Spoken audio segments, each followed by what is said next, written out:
puede explicar después que No soy capuchino. Simplemente para que sigamos un debate. ok, sí, ajá. Ok, entonces, tal Emanuel Llera es el vicario judicial de la diócesis de Tucson y ha participado en ministerios aquí en Tucson desde el 2004. El padre tiene una licenciatura en Derecho Canónico de la Universidad Católica de América en Washington, D.C. Hablaré por un momento, después seguiré hablando más cerca de ustedes, de un cierto punto que tengo escrito en una máquina. Y siéntense libres en cualquier momento de interrumpirme, en el sentido de que esto es más para ustedes que para mí, en el entendimiento. El tema que me dieron a hablar es sobre el sacramento del matrimonio y los dos serán uno. No quieren que entre en las realidades porque está basada mi ministerio en las relaciones matrimoniales, pero después si hay alguna pregunta sobre eso, pudiera responderlas. En el Evangelio de Mateo, capítulo 19, encontramos: se le acercaron unos fariseos y le preguntaron para ponerlo a prueba: ¿le está permitido a uno despedir a su mujer por cualquier motivo? Él les contestó: ¿no han leído aquello? Ya al principio el Creador los hizo varón y hembra, y dijo: por eso dejará el hombre a su padre y a su madre, y se unirá a su mujer, y serán los dos un solo ser. De modo que ya no son dos, sino un solo ser. Luego, lo que Dios ha unido, que no lo separe el hombre. La realidad, en mirar la posición cristiana hacia el matrimonio, que va evolucionando históricamente a donde estamos hoy, surge a luz de ese entendimiento de Jesús, que los dos son uno.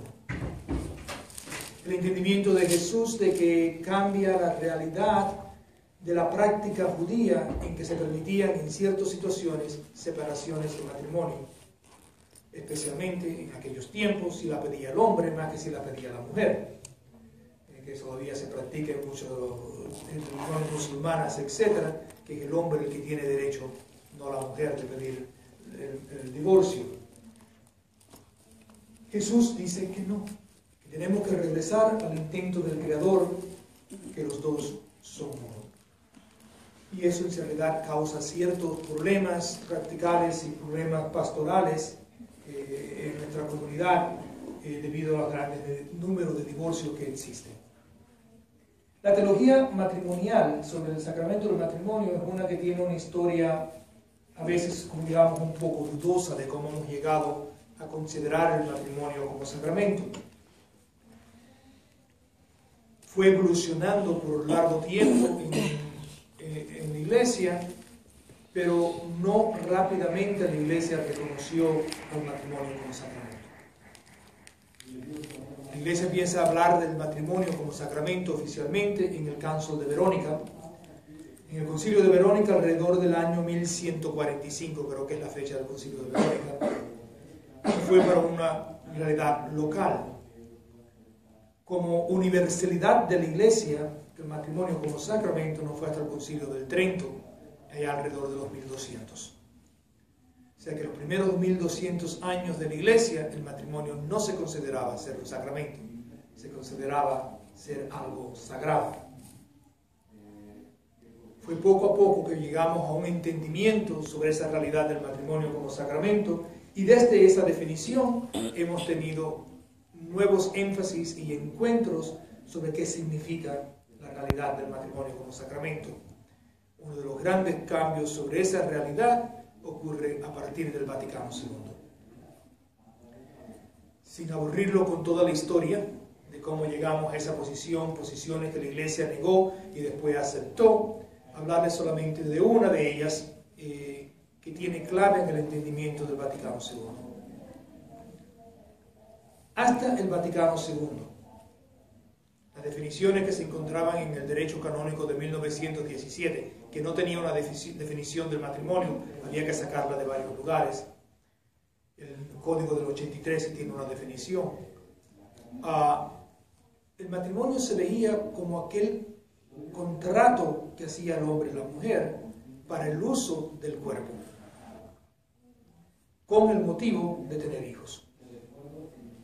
Ningún otro elemento caía en esa capacidad del matrimonio, se veía exclusivamente para tener hijos, el contrato para el cuerpo, el uso del cuerpo. Que llega a punto en ciertos lugares que muchas de las anulaciones matrimoniales en aquellos tiempos no se podían dar, y tienes personas con grandes preguntas de cómo se puede anular un matrimonio cuando hay hijos. Si ese era el motivo y el sentido único del matrimonio que se entendía en el derecho del 17. Empieza a surgir una tendencia teológica alrededor de principios del siglo XIX, en que empiezan a preguntar si hay algo más sobre el matrimonio que tener hijos. ¿Qué tiene que ver la pareja en todo esto? ¿Qué tiene que ver estas dos personas que se comprometen a ese contrato? ¿Es simplemente un contrato físico o tiene que haber más en la realidad del encuentro de las personas?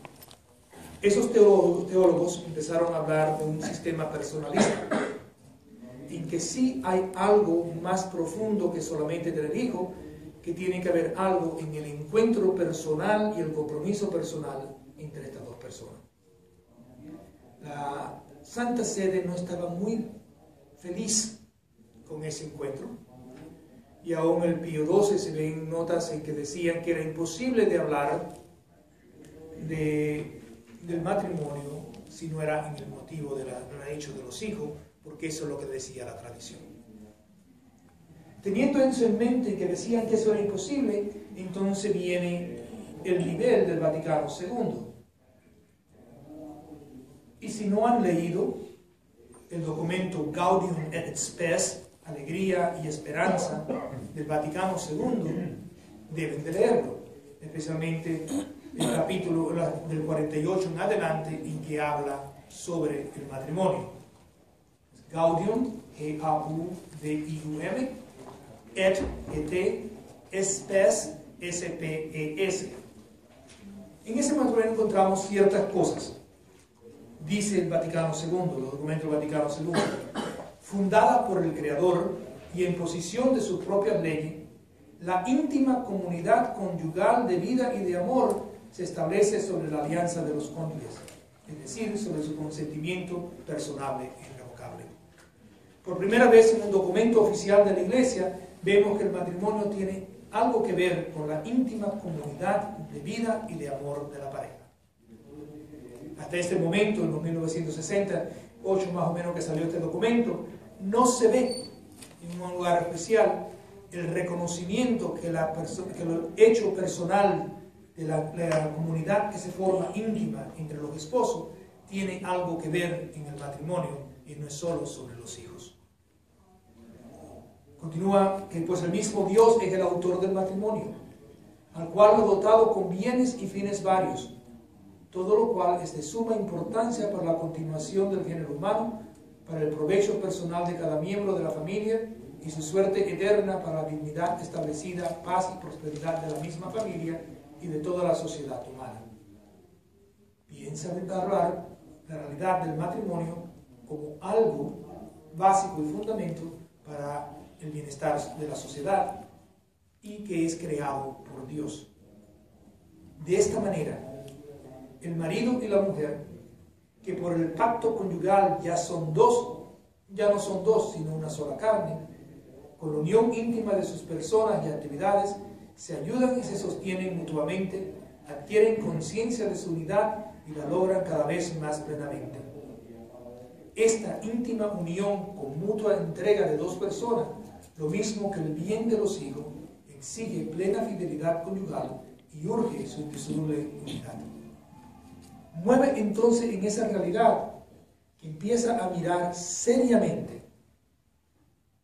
que es la unión y el compromiso que se hace este hombre y esta mujer en formar una comunidad íntima de personas. que no es solo un contrato de quién es la mejor mujer o mejor familia para tener los hijos, o el mejor hombre y mejor familia para tener los hijos. No es buscar el stock, como si estuviéramos en el sentido de buscar cuál es la mejor pedigrí que podemos tener, sino buscar el compromiso personal íntimo entre las personas. Continúa el mismo párrafo mucho más adelante del Vaticano II en hablar entonces que este genuino amor conyugal es asumido en el amor divino y se rige y se enriquece por la virtud redentora de Cristo y la acción salvífica de la Iglesia para conducir eficazmente a los cónyuges a Dios, ayudarlos, fortalecerlos en la sublime misión de la paternidad y la maternidad.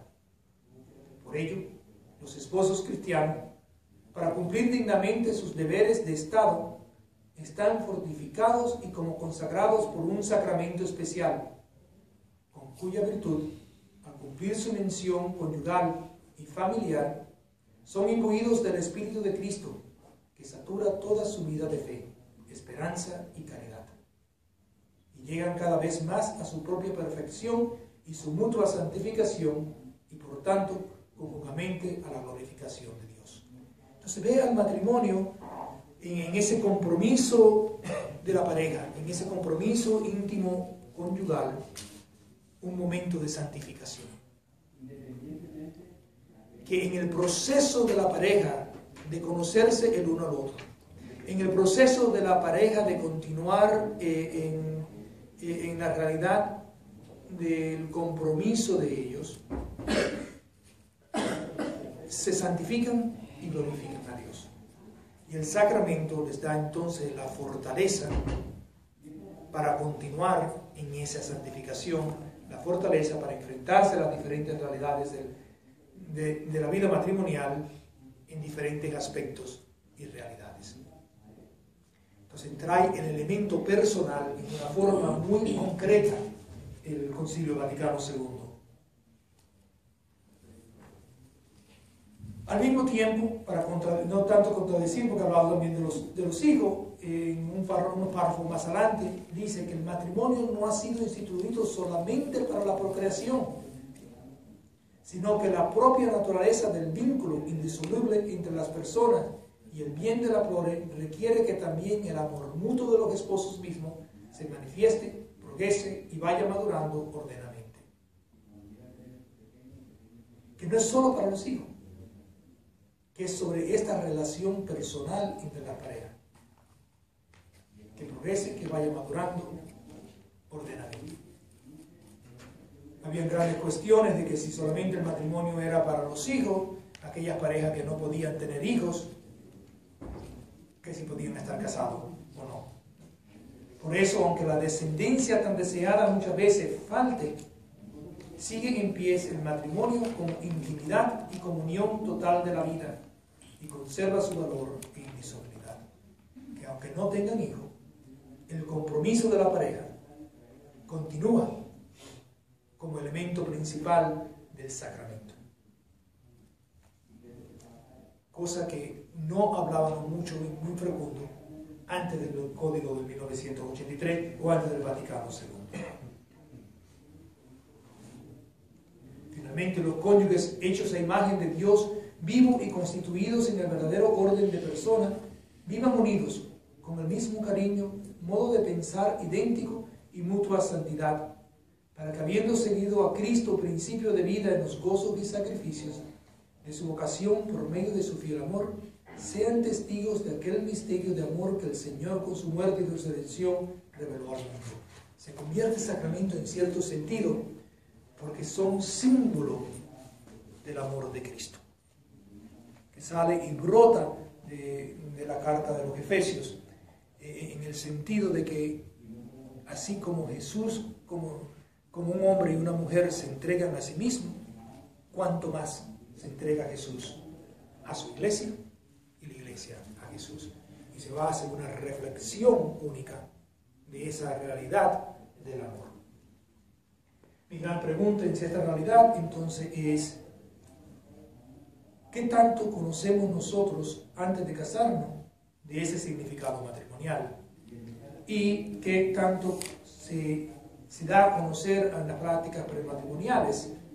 El que lean esas cartas de Gaudium et Spes para que vayan viendo qué significa el amor matrimonial a luz de la Iglesia y cuánto en realidad son aquellos que desean ese compromiso de ese estilo al contraer el matrimonio. Muchas veces cuando vienen las parejas a casarse quieren hacerlo lo más pronto posible y la mayoría de ellas, cuando estaba en la parroquia, preguntan de cómo pueden evitar todas las clases y todo el proceso, como lo quieren hacer ya. Y hay algo que ver para el entendimiento del proceso y del encuentro, que hay un motivo para estas pláticas, no solo las pláticas, sino de caminar con la pareja para estar seguros de que ellos entienden lo que es el sacramento. Brincando del Vaticano II a ciertas cartas apostólicas. Como saben, el Papa Francisco ha llamado al concilio, ¿cómo se llama? El sínodo de los obispos en 2 etapas. Uno que ya se celebró en octubre del año pasado, uno que se va a celebrar este octubre, sobre la familia en el mundo actual y la evangelización de la familia. Esta no es la primera vez que un sínodo de obispos trata el tema de la familia. La primera vez que el sínodo de los obispos trató el tema de las familias fue bajo Juan Pablo II, alrededor del año 1980. Y de ese sínodo, cada vez que hay un sínodo, sale una carta apostólica. Y la carta apostólica de Juan Pablo II, Familiares Consortio, que fue escrita en 1981, es lo más reciente que tenemos sobre la legislación o el entendimiento del matrimonio en la Iglesia. Esperamos que después de este concilio, de este sínodo de obispos, salga otra carta pastoral de Francisco. Francisco vio la necesidad no de rehacer o de repensar para quitar aquellos pensamientos de Juan Pablo II, pero reconociendo que mucho ha pasado en el mundo actual sobre la vida matrimonial desde 1980 al presente, que era importante para la Iglesia para poder dar respuesta a los ataques a la vida matrimonial, de reafirmar su realidad sobre la vida familiar. Entonces muchos están esperando grandes cambios, quizás algunos hayan, no veo grandes cambios en la teología, sino quizás en algunas prácticas de cómo lo aplicamos. En Familiares Consortio, Juan Pablo II va a decir: en virtud de la sacramentalidad de su matrimonio, los esposos quedan vinculados uno a otro de la manera más profundamente indisoluble. Su recíproca pertenencia es representación real, mediante el signo sacramental, de la misma relación de Cristo con la Iglesia. Toma esa nueva realidad de que es indisoluble porque la relación de Cristo con su Iglesia es indisoluble.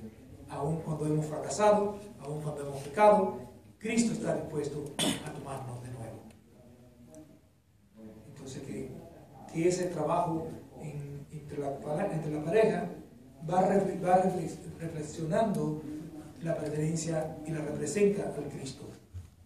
Los esposos son, por tanto, el recuerdo permanente para la Iglesia de lo que sucedió en la cruz. Quizás porque sufren mucho. De lo que sucedió en la cruz. Son el uno para el otro y para los hijos testigos de la salvación, de lo que el sacramento les hace partícipes. ¿Se consideran ustedes como casados testigos de la salvación de Cristo? Eso es lo que son. De ese acontecimiento de salvación, el matrimonio, como todo sacramento, es memorial, actualización y profecía. En cuanto memorial, el sacramento les da la gracia y el deber de recordar las obras grandes de Dios, así como dar testimonio de ella ante los hijos. En como actualización les da gracia y deber de poner por obra en el presente el uno hacia el otro y hacia los hijos. La exigencia de un amor que perdona y que redime, en cuanto profecía les da la gracia y el deber de vivir y dar testimonio de la esperanza del futuro se encuentra con Cristo. Entonces nos va viendo que en realidad se hacen en cierta forma ministros de esa salvación.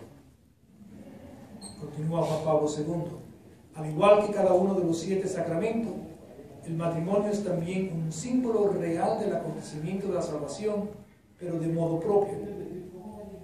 Los esposos participan en cuanto esposo, los dos como pareja, hasta tal punto que el efecto primario e inmediato del matrimonio no es la gracia supernatural misma, sino el vínculo conyugal cristiano. Una comunión en dos típicamente cristiana, porque representa el misterio de la encarnación de Cristo y su misterio de alianza. O sea que no es tanto la gracia supernatural, sino que en este matrimonio se llega a encontrar ese encuentro con Cristo en un símbolo de la encarnación, en el hecho del Cristo que se hace presente entre nosotros en nuestra humanidad y de la alianza que Dios ha hecho con su pueblo. Así como un hombre y una mujer se entregan a sí mismos, cuanto más Dios se entrega a su iglesia. En eso está fundada la realidad de la teología presente del matrimonio eclesiástico. No creo que los sínodos de los obispos vaya a cambiar drásticamente esa realidad. Regresando al Vaticano II, el documento Apostolicam Autocitatem, que es el documento sobre el ministerio de los laicos en la Iglesia, habla entonces del ministerio de los cónyuges. Los cónyuges cristianos son mutuamente para sí y para sus hijos y demás familiares cooperadores de las gracias, testigos de la fe. Ellos son para sus hijos los primeros predicadores de la fe, los primeros educadores. Los forman con su palabra y con su ejemplo para la vida cristiana y apostólica. Los ayudan como prudencia de la elección de su vocación y cultivan con todo esmero la vocación sagrada que quizá han descubierto en ellos. Que parte de esa realidad matrimonial, entonces, el de ser testigos de Cristo y estar abierto a la realidad del encuentro con Cristo y también a estar abierto a que los hijos tengan una vocación sagrada a la vida religiosa. A veces encontramos en muchas parejas que si quieren que hayan sacerdotes, hayan religiosos y religiosas, pero no mi hijo, no mi hija, porque quiero tener nietos. No es así. Tenemos que estar abiertos y fomentar la vocación religiosa en nuestros hijos. Más importante, ese documento dice: siempre fue deber de los cónyuges y constituye hoy parte principalísima de su apostolado manifestar y demostrar con su vida la indisolubilidad y la santidad del vínculo matrimonial. Que el ministerio principal de los esposos entonces es en dar testimonio de que el matrimonio es indisoluble, de que el matrimonio es santo, y no esperar a cualquier momento del menor problema, pero ya me voy. No es un compromiso por cuanto pueda aguantar, sino un compromiso por el resto de la vida. Y que va a haber dificultades, lo van a haber. Enseño un matrimonio sin dificultades y voy a apuntar por muchas dificultades que quizás están abajo de esa realidad que nos están enfrentando. Como a veces le digo a los diáconos que su ministerio principal es el matrimonio, sus hijos, que vino mucho antes del diaconado. Es triste, y lo he visto, no solo los diáconos, sino en parejas involucradas en la iglesia, que la iglesia entonces empieza a ser un punto de división, porque se involucran tanto en todo elemento que empiezan a perder la unidad. Y entonces usan la excusa eclesial para no tratar los problemas familiares, etc. Estoy pensando particularmente en una familia que estaba muy centrada en las preparaciones matrimoniales, pero en realidad tenían tantos problemas que eventualmente esa involucración los llevó a la separación. Esas son las notas que tengo ahí sobre cómo vemos, cómo vamos entrando, cómo vamos entendiendo el nivel del sacramento del matrimonio y ese gran cambio que surge al lugar del Vaticano II, que deja de ser para los hijos y el control de la sexualidad para mirar la relación personal entre las parejas como el punto principal del encuentro matrimonial. Que tenemos que mirar, tenemos que apreciar, tenemos que sentir en una forma profunda en toda esa realidad. Especialmente en las preparaciones prematrimoniales, de llevarlo a entenderse a sí mismo. Cuántas veces he visto en las cortes tribunales que si se hubiera hecho un buen trabajo al momento de la preparación, quizás el matrimonio no hubiera tomado lugar. Que si llegáramos a llegar a conocer a la persona que dice, bueno, padre, me casé porque lo amo y él iba a conocer mi amor y iba a dejar de ser borracho porque me amaba después que nos casáramos, me iba a dejar de pegar.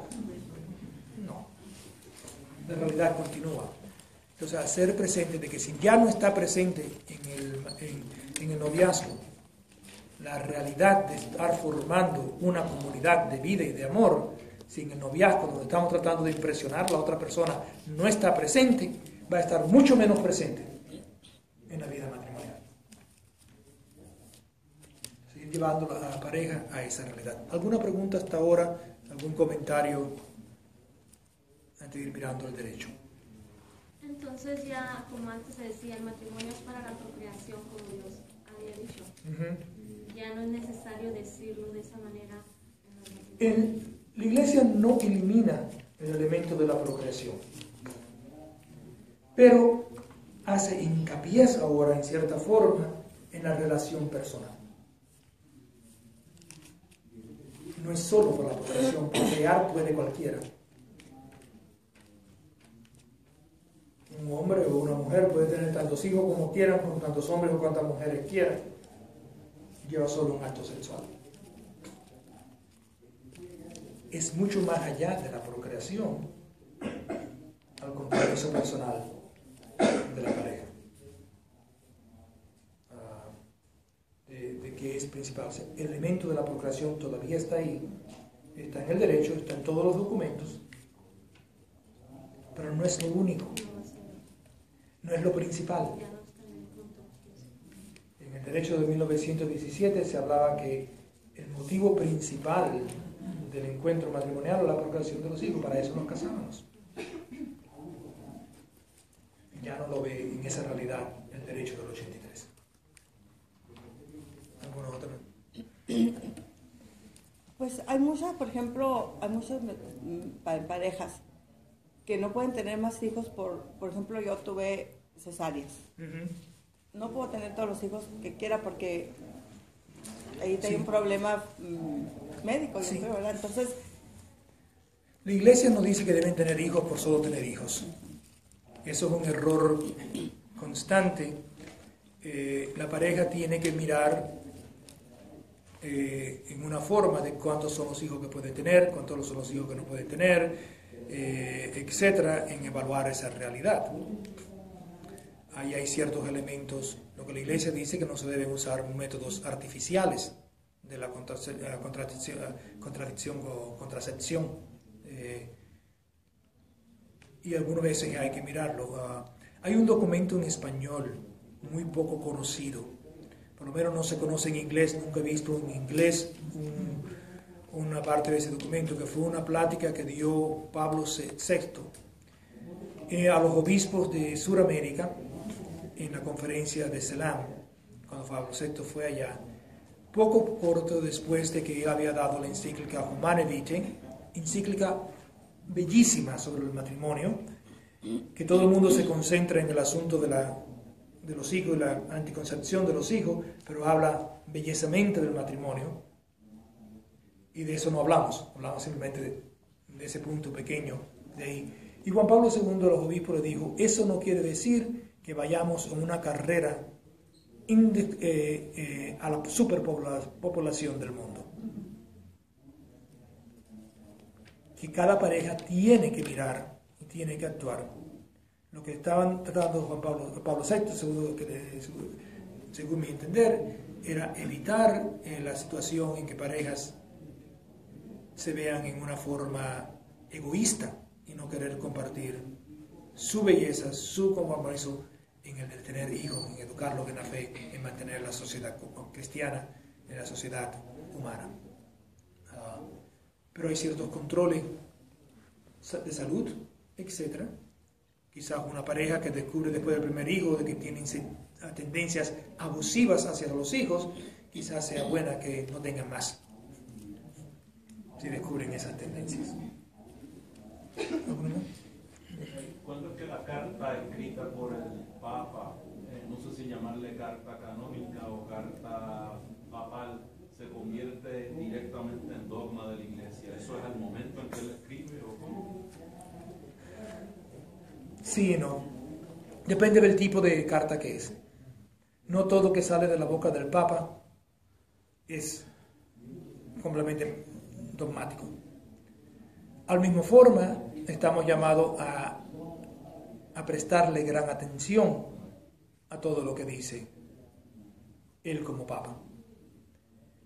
Las exhortaciones apostólicas tienen menos base que las constituciones apostólicas. Las constituciones apostólicas tratan a veces de cambiar ciertas formas de ser. Entonces depende del tipo de carta, cómo se dio, qué legislación da, qué no da. Entonces hay que hacer una interpretación de qué tipo de instrumento usó. O sea, una carta que si Francisco decide escribirle una carta a ustedes ahora personales, no tiene el mismo valor que una carta que le escriba a la Iglesia Universal. No tiene el mismo valor. Entonces cuando el medio habla de las llamadas telefónicas que ha hecho Francisco a una pareja, que a otra le ha dicho esto, le ha dicho lo otro, son cosas que le ha dicho a alguien particularmente en una conversación telefónica que quizás no estén bien interpretadas cuando estén dichas, pero no tienen ese nivel. O sea que no todo lo que sale de la boca llega actualmente. Eso depende del tipo de... O sea que hay un grado de interpretación y me imagino que en algún momento pues algún concilio así lo declara. Sí, ahora las cartas del Concilio Vaticano sí son de más, pero el concilio tiene mucho más autoridad que las cartas papales. Los concilios, las cartas de los concilios tienen una autoridad mucho más alta. Cuando se han dado entonces, eso sí es dogma. Eso sí es en cierta forma la enseñanza oficial de la Iglesia. En ese sentido. Padre, ¿por qué en muchos casos cuando se anulan los matrimonios, en unos matrimonios dura más tiempo que en otros? Ok. El proceso de anulación, todo depende. La ley de la Iglesia pide de que cada causa sea constituida en su propio sentido. No puede, el matrimonio de ustedes se va a ser anulado, tengo que hacer el proceso de ustedes. El matrimonio de ellos, tengo que hacer el proceso de ellos.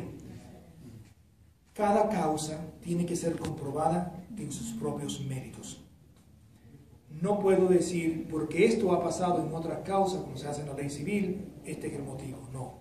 La causa propia tiene que estar probada en sus propios méritos. No podemos aceptar lo que dice la persona que pide solamente como la verdad, y hay que hacer un proceso de investigación y cada causa. Entonces, ¿qué tiempo se demoraron los testigos? ¿Qué tiempo se demoraron esto? Hay causa, no hay causa, ¿qué tal escribieron la respuesta? ¿Qué tal no? Todo eso va llevando a esa.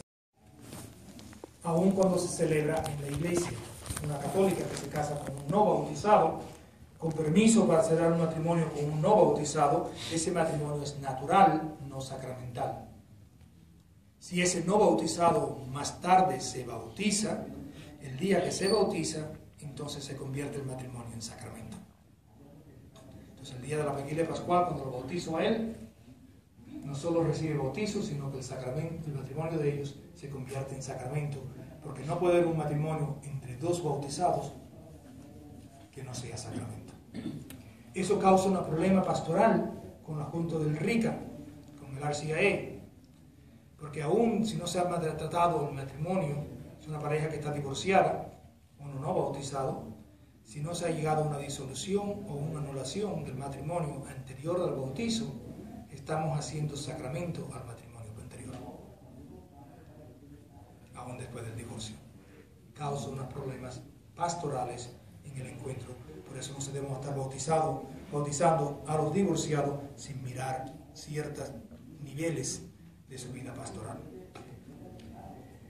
¿Qué causa también? Que entre los bautizados la iglesia reconoce que el matrimonio es válido, que es sacramento. Para los católicos, la iglesia requiere un punto más allá, que para que el matrimonio pueda ser válido, el matrimonio tiene que ser en la iglesia. Pero la iglesia no puede requerir eso a los no católicos. Entonces, mientras y cuando ninguno de los dos sea católico, la iglesia reconoce aún el matrimonio civil como sacramento de dos bautizados no católicos. Siempre ha sido así, nunca ha habido cambio en eso. Dos personas casadas por lo civil que no son católicas, si son bautizadas, es sacramento, bajo reconocimiento. Entonces, un bautista que se divorció, se quiere casar ahora con la iglesia, necesita una anulación del matrimonio previo, que no ha sido católico, para poderse casar en la iglesia con el católico o la católica. Quería preguntar, mi matrimonio fue mixto. Y después hizo los sacramentos él, entonces cuando nos casamos por la iglesia y él no tomó la comunión. Okay. Entonces, ¿Y él estaba bautizado o no estaba bautizado? No. Si él no estaba bautizado el día que te casaste, no fue matrimonio sacramental, fue matrimonio natural. El día que se bautizó él, en ese momento, tu matrimonio se convirtió en sacramento. Ahorita como estoy. Tenía las mismas propiedades, etcétera, pero no tenía la fortaleza del vínculo sacramental. Hasta el momento. Una pregunta que no entiendo. Nosotros tenemos 43 años de casados. Felicidades. Que aguante de ella, No lo pregunté, pero...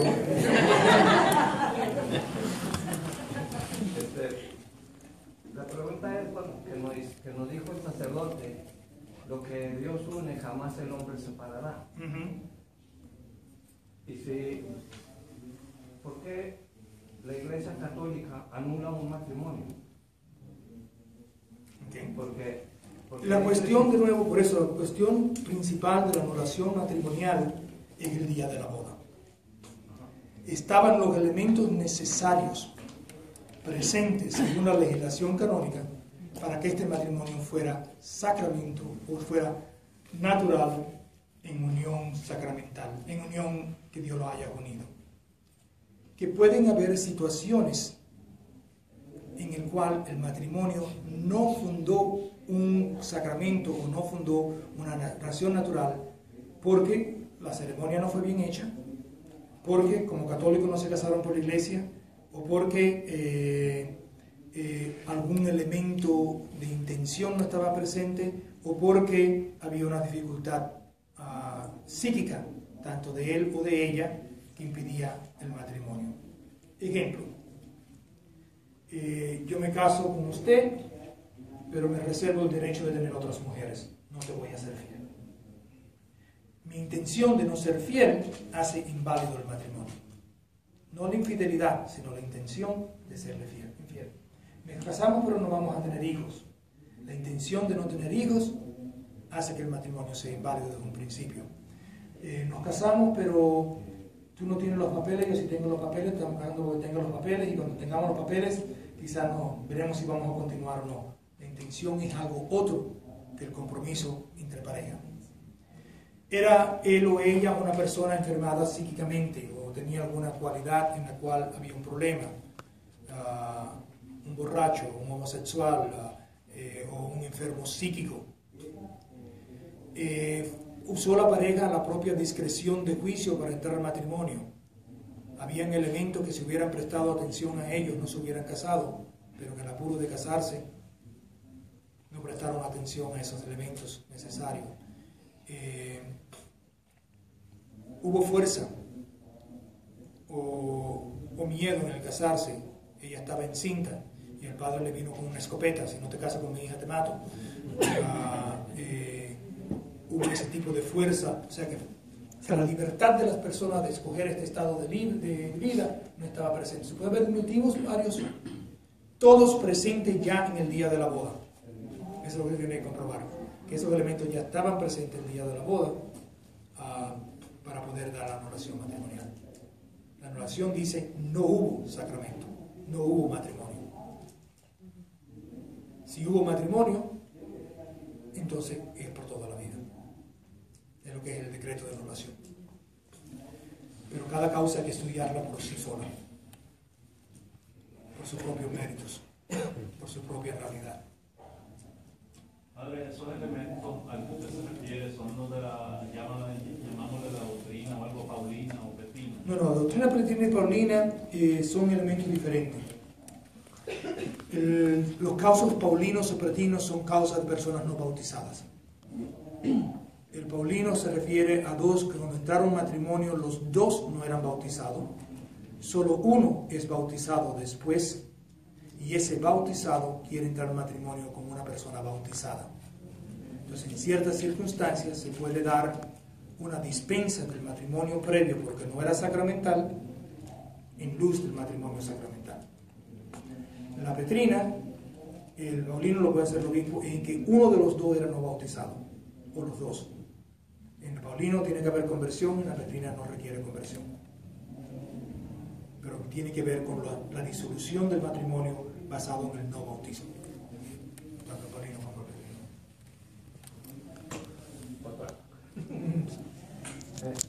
Una pareja que se casa, ella es católica bautizada y él es de otra religión cristiana y está bautizado. Y se casan los dos con la iglesia católica. Matrimonio sacramental. ¿Cómo? Es sacramento. ¿O es sacramento? Porque los dos están bautizados. Oh, ok. Esa era mi pregunta. Si el bautizo, no, ahí no refiere a bautizo católico, se refiere a bautizo, punto y aparte. Por eso digo, dos bautizados no católicos que se casan por lo civil es sacramento. Gracias. Porque el sacramento es por la realidad de los dos bautizados. Y hay muchos problemas a veces que la gente no entiende de que el matrimonio, la iglesia lo reconoce válido, aun cuando no son católicos. Que no es solamente referido al no católico. El derecho entonces continúa que por tanto entre bautizados no puede haber un contrato matrimonial válido que no sea al mismo tiempo sacramento. Entonces, para que sea sacramento tiene que haber un contrato válido y esa es la investigación de la anulación. Hay un contrato válido, un consentimiento válido desde un principio del día de la boda. En el canon 256 dice: las propiedades esenciales del matrimonio son la unidad y la indisolubilidad, que en el matrimonio cristiano alcanza una particular firmeza por razón del sacramento. O sea que la iglesia mira como las propiedades esenciales del matrimonio la unidad y la indisolubilidad.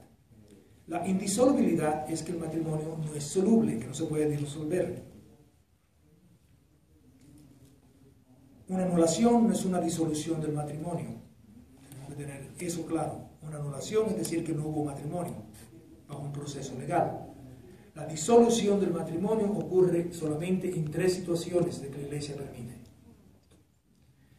El reverendo habló de las dos de ellas, el caso paulino o el caso petrino, que involucra a personas no bautizadas porque no era sacramento. Y el caso de la no consumación, cuando una pareja se ha casado pero no han consumido el matrimonio. Muy difícil de comprobar, porque la presunción de ley es que si han tenido 2 segundos libres juntos y solo, hay una consumación. El matrimonio ha sido consumido. La mayoría de ellos requieren evidencia médica. Resuelto varias causas, hay que mandarlas a Roma, en que hay evidencia médica de por qué el matrimonio no fue consumido por enfermedades del hombre o de la mujer. La impotencia de tener el acto matrimonial hace el matrimonio inválido. Mientras y cuando la impotencia estaba presente el día de la boda y se mantuvo durante el matrimonio. Deben causar problemas pastorales Porque un hombre que estuvo en la guerra, cuadripléjico, que no puede tener relaciones sexuales porque ha perdido el sentido, no puede contraer matrimonio en la iglesia. Porque no puede tener el acto sexual. Entonces, si he conocido que ya no puede tener el acto sexual, no se puede celebrar matrimonio. Y cuando se casan, digamos, dos primos, que hay sangre común en la... El derecho dice que el nivel de consanguinidad que impide el matrimonio es el 4º grado de consanguinidad. Entonces, ¿qué tal de primos son?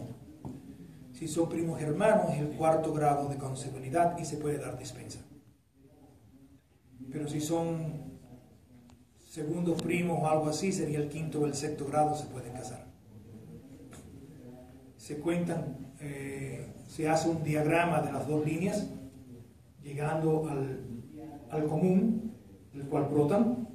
Este es quien sea, estos son los hijos de ese, estos son los hijos de este, estos son los hijos de este, estos son los hijos, y se llega a donde está la pareja en las dos líneas de consanguinidad y se cuenta cuántos espacios hay entre cada uno. Si el número de espacios es 4 o menos, no se pueden casar. Si el número de espacios es más de 4, se pueden casar. Pero se pueden tener algunas dispensas en algunos casos para eso. El nivel de unidad que habla ahí, estamos hablando de insolubilidad, el nivel de unidad que dice que son que la propiedad esencial es unidad, es la unidad de la pareja, que es él para ella para él, que no permite la búsqueda de otra. Una vez comprometidos, una vez establecidos, existen el uno para el otro. Ese nivel de unidad a veces es roto cuando hay infidelidad matrimonial. Pero la infidelidad no anula el matrimonio. El hecho de que alguien ha sido infiel no es motivo de anulación. La intención contra la fidelidad anula. Si desde un principio no intentaba no ser infiel.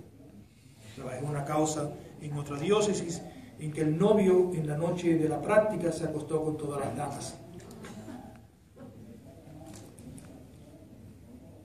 ¿Tenía intención de ser fiel a ella? No. En otra causa que trabajé, el novio la dejó a ella en el hotel y se fue a acostarse con una prostituta durante la luna de miel. ¿Tenía intención de fidelidad? No. Entonces se ve claramente, por cómo se hicieron los hechos, de que no había intención de fidelidad. Pero la infidelidad por sí sola no es motivo de nulidad. El canon 1057 también es importante de entender. El matrimonio lo produce el consentimiento de las partes legítimamente manifestado entre personas jurídicamente hábiles. O sea que es el intercambio del consentimiento, el sí que me entrego yo a ti, el que establece el matrimonio. El consentimiento son los votos intercambiados, en el cual uno se dice yo te acepto, yo te recibo, en cualquier formulario que se use eso. En que la pareja dice yo me entrego a ti, tú te entregas a mí.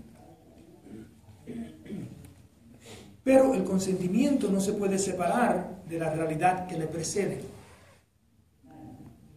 en el sentido de que yo y tú no decidimos casarnos hoy y vamos a la corte y nos casamos y ya estamos casados y nunca nos hemos visto, pero me gustaste en ese momento, te gustaste y nos casamos. Estilo Las Vegas. Usualmente la pareja llega a la decisión de casarse bajo un proceso de noviazgo, un proceso de compromiso a establecer esa decisión. Entonces, ¿qué pasó en ese noviazgo? ¿Qué pasó en ese compromiso? Hicieron las etapas necesarias para llegar a entenderse y mirar, o ocultaron cosas que a veces pasan. Yo sé que si tú sabes que yo no te casas conmigo, entonces te lo oculto. Entonces hay un fraude, porque no te dejé conocer la persona porque estabas entregando. Que para entender el consentimiento tenemos que mirar lo que pasó anteriormente al consentimiento. Y es donde viene muy clave las pláticas prematrimoniales. No es solo dar pláticas y decirles cosas a la pareja, sino caminar con ellos para que entiendan y conozcan qué proceso han hecho para decir, sí, este es el hombre con quien quiero casar por el resto de mi vida, sí, esta es la mujer con quien me quiero casar. Cuando a veces le pregunto, cuando estaba en la parroquia, le preguntaba a las parejas, sí, nos queremos casar por el resto de tu vida, sí, ¿qué edad tienes? 25 años, 26 años. Ok, entonces maduro suficiente para hacer esa decisión. El averaje de vida hoy en día es 80 años. O sea que te vas a comprometer a ella por 2 veces todo o más de lo que tú has vivido hasta ahora. Y ella se va a comprometer a ti por 2 veces o más de lo que tú has vivido hasta ahora. Eso es lo que es toda vida. ¿Crees que pudieras aguantarla por otros 50 años? ¿O más?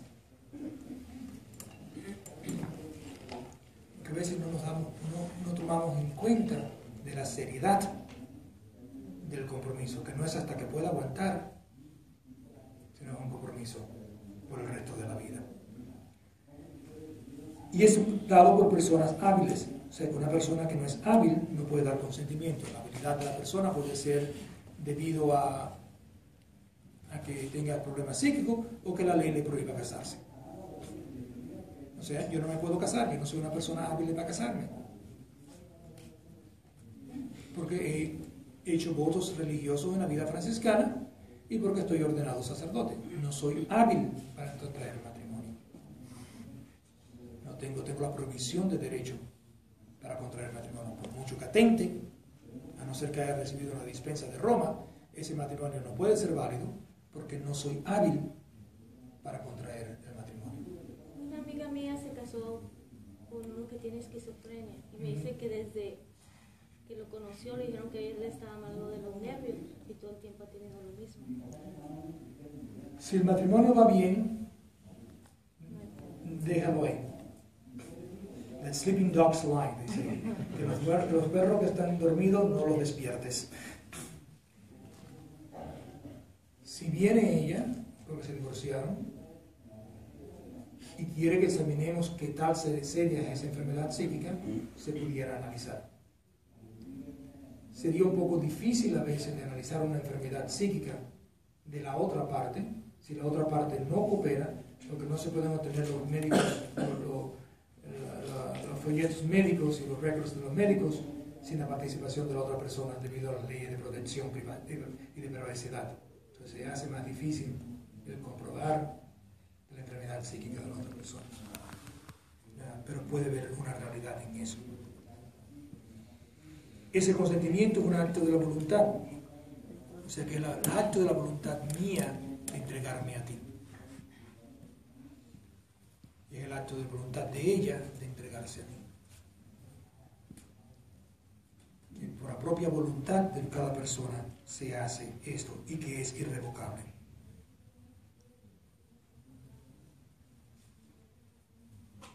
El canon 1060, para brincar un poquito y más, dice que el matrimonio goza del favor del derecho, por lo que en la duda se ha de entrar por la validez del matrimonio, mientras que no se pruebe lo contrario, en el caso de tu amiga. Si hay dudas si el matrimonio es inválido debido a la incapacidad de él, por esa duda no se puede anular el matrimonio, tiene que comprobarse de que en realidad ese fue el causa. La Iglesia presume la validez del matrimonio y aquello que se presume no es comprobable en la ley, en la corte. Ustedes no me pueden traer una causa, usted puede tener 43 años, me traigo una causa y dice, padre, quiero que compruebe que mi matrimonio es válido. No puedo. Porque la ley lo presume. Y no puedes traerme una causa para establecer lo que es presumido por la ley. Sí, nosotros presumimos que su matrimonio es válido. Ahora, si se separaron y quieren hacer una petición a la iglesia de por qué creen que desde un principio ese matrimonio fue inválido a pesar de 43 años, entonces se puede empezar una investigación. El hecho de que han vivido 43 años, buena suerte en tratar de comprobarlo, de esa invalidez. Pero no está basado de nuevo en lo que pasó en el matrimonio, está basado en lo que pasó en el día de la boda, en las cosas anteriores a la boda. Pero tiene esa presunción de de que es válido, que el consentimiento intercambiado por la persona, hábiles en la ley, ha producido este matrimonio, este compromiso, y que las personas intentaban hacer lo que la Iglesia intenta. Están empezando a surgir causas matrimoniales basadas en que lo que intentaban no era lo que intentaba la Iglesia, que no tenían conocimiento o no querían lo que la Iglesia quería. Francisco ha dado un empujón a esas posibles capacidades, y también Benedicto XVI, antes de irse de la última plática a la corte romana, empezó a hablar sobre esa realidad, de la posibilidad de que personas aún bautizadas no entiendan el sacramento suficiente para poderlo creer y para poderlo aceptar en la vida cristiana de ellos. También difícil de comprobar ese tipo de esa causa. ¿Algo más? Tenemos todavía unos 20 minutos.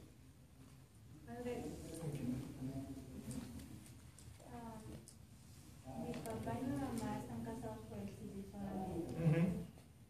Y mi mamá nunca hizo la primera comunión. Entonces, cuando van a la iglesia, mi papá comulga, pero mi mamá no.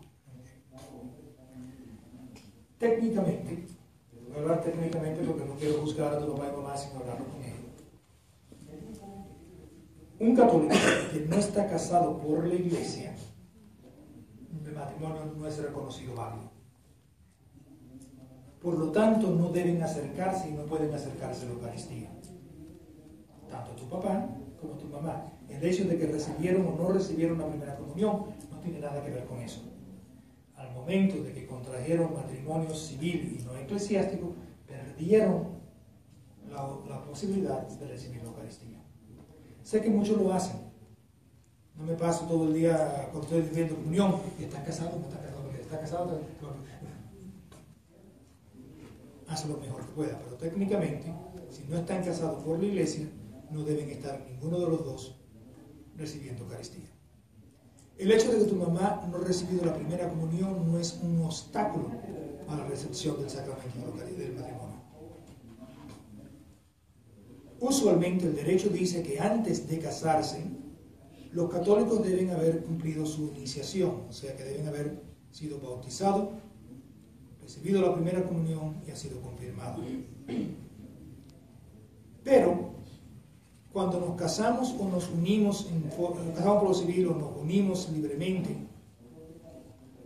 y ahora nos queremos casar, hay que rectificar el matrimonio primero antes de recibir la primera comunión y a la confirmación. Entonces se cambia la orden debido a la realidad en que están viviendo juntos o están casados por lo civil. Entonces no puedes confirmar a uno que está solamente unido con su esposa o su esposo, y no puedes confirmar a uno que está casado solamente civilmente. Tiene que arreglar el matrimonio antes. Igualmente en las situaciones del RICA, de la RCIA, no puedes bautizar a uno que está casado con una católica si el matrimonio no ha sido válido o no ha sido hecho en la Iglesia Católica primero. El matrimonio tiene que venir antes del bautizo, según las normas actuales. No en el caso de uno casado con una católica por lo civil. Pero ella estuvo bautizada. Sí, los dos son bautizados. Sí, pero el católico no es sacramento sino es por la iglesia. Hay ese añadir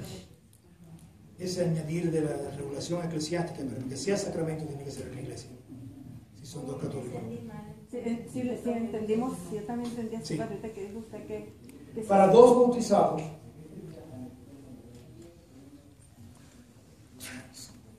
borren todo. Entre católicos,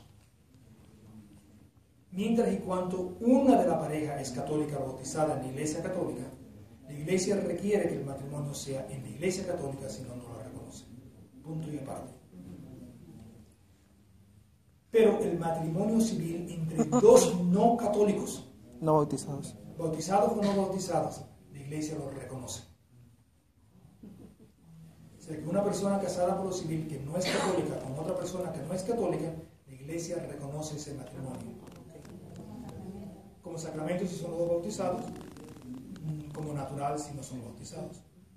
Es que dos protestantes bautizados Es matrimonio, es sacramento. Se hayan casado en su iglesia o se hayan casado por lo civil, o si están casados por lo que llaman la ley común, en los estados que reconocen la ley común. Y si son católicos, Si son católicos y no se casaron por la iglesia no los reconoce. Pero no, entonces no es matrimonio. No es matrimonio porque no se reconoce. Y si se separan y se quieren volver a casar. Se da una simple forma de que no hubo matrimonio eclesiástico porque el que estaba obligado a casarse por la iglesia no lo hizo.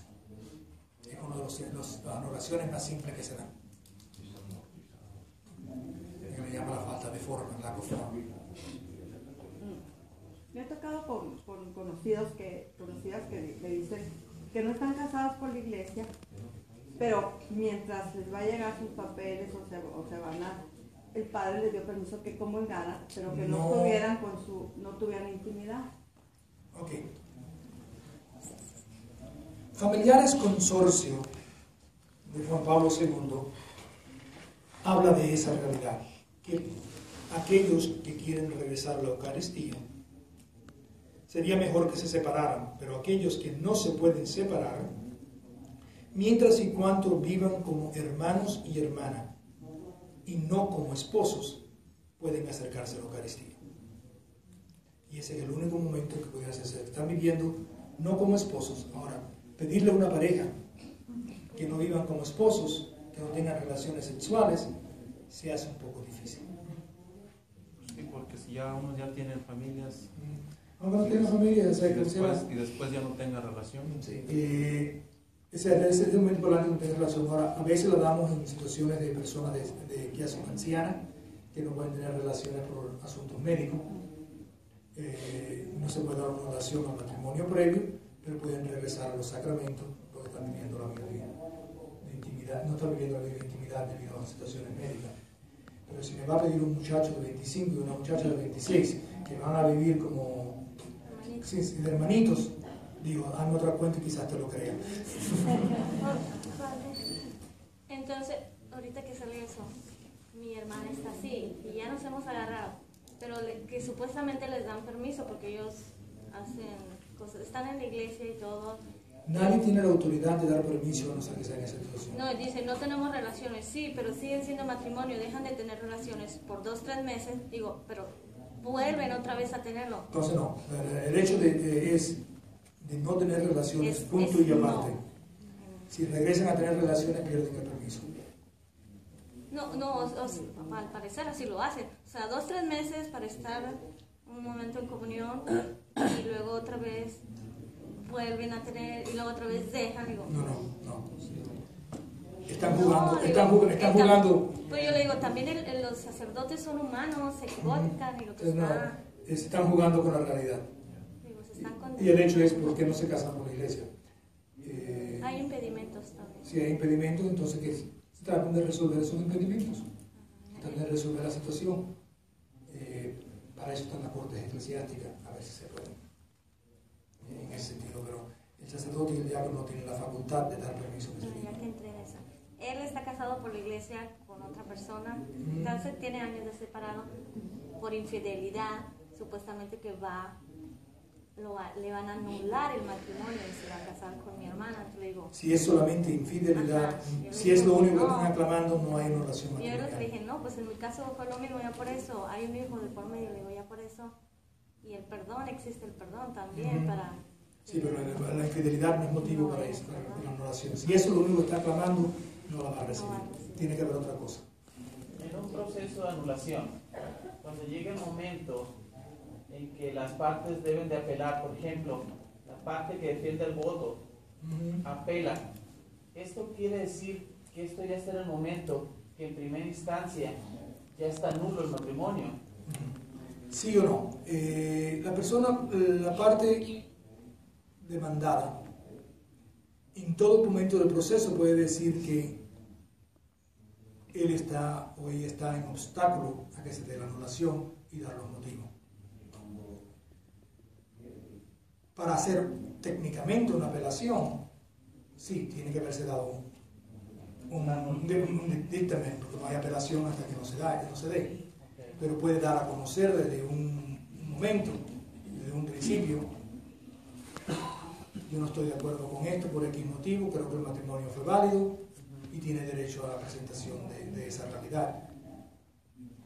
Una vez que se haya dado la anulación en primera instancia, entonces, si la persona apela, entonces va a la Corte de segunda instancia como apelación personal. Si no apela en ese momento, todavía va a la segunda Corte de instancia, porque la ley actual requiere que todo afirmativo de primera instancia sea evaluado por segunda instancia antes de que se dé la anulación. Entonces tiene que haber dos anulaciones, una de primera instancia y una de segunda instancia, para que la anulación sea concreta. Hay causas en que se ha dado en una y no en la otra. Okay. Entonces, ¿cuántas veces puede apelar? La apelación técnicamente es solo de primera instancia a segunda instancia, pero puede dar a conocer en cualquier momento del proceso que esa es la intención. Y ninguna causa sabe que eso va a pasar, que va a haber apelaciones.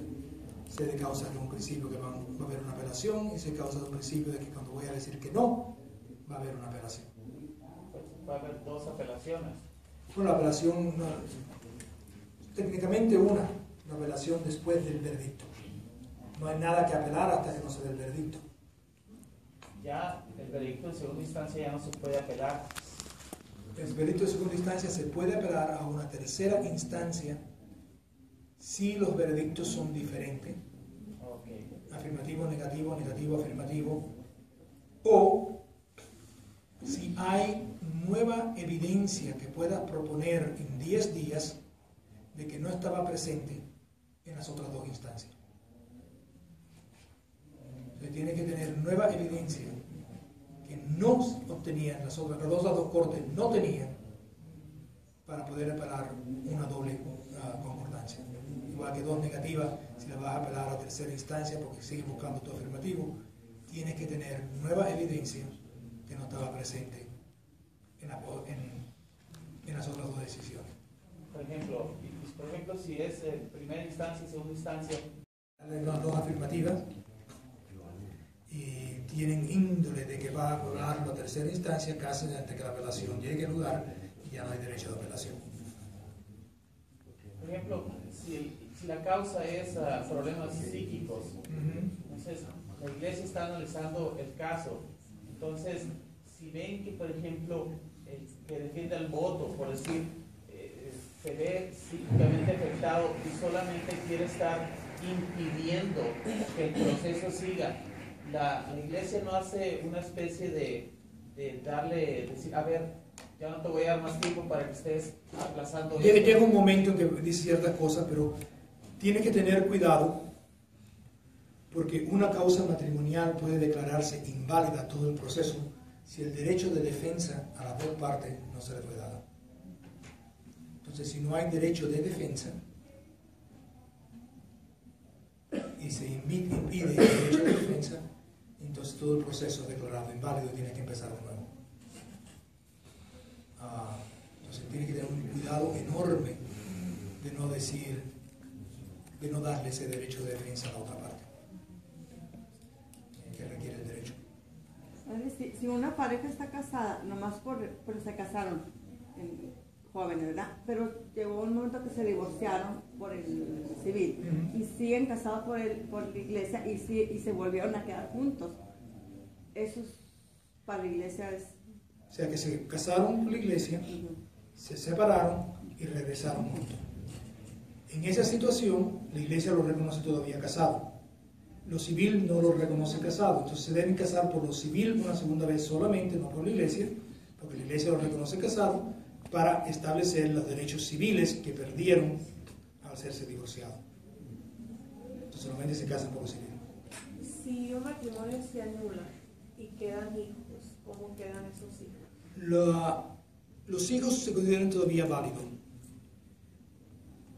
La invalidez o la ilegitimidad de los niños no es establecido por el derecho canónico. El derecho canónico dice que son legítimos los niños nacidos de un matrimonio válido o de un matrimonio putativo.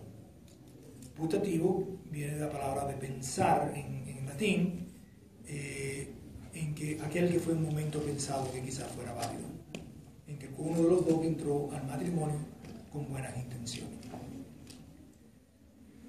Vamos por un momento a hacer el argumento que los niños son ilegítimos.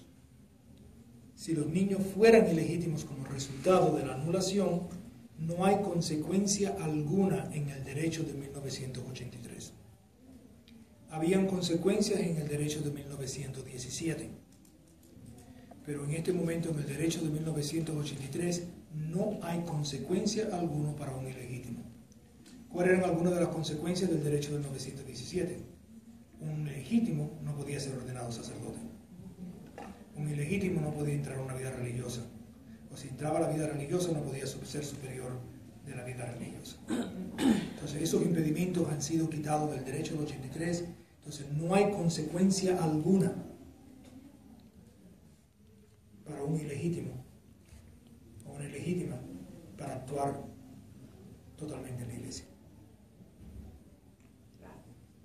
Padre, si lo que cuenta eventualmente más que nada es la salvación de la alma, ¿puede un pastor, digamos, tomar una decisión que no esté en línea directamente con el tribunal de la iglesia? No, se lo prohíbe el derecho, ni siquiera el obispo. El obispo no tiene derecho, en las dispensas que da el obispo, no tiene el derecho a dispensar de los procesos procesales. Entonces, en el canon 87, que habla del derecho de dispensa del obispo de ciertas leyes para el bienestar del pueblo,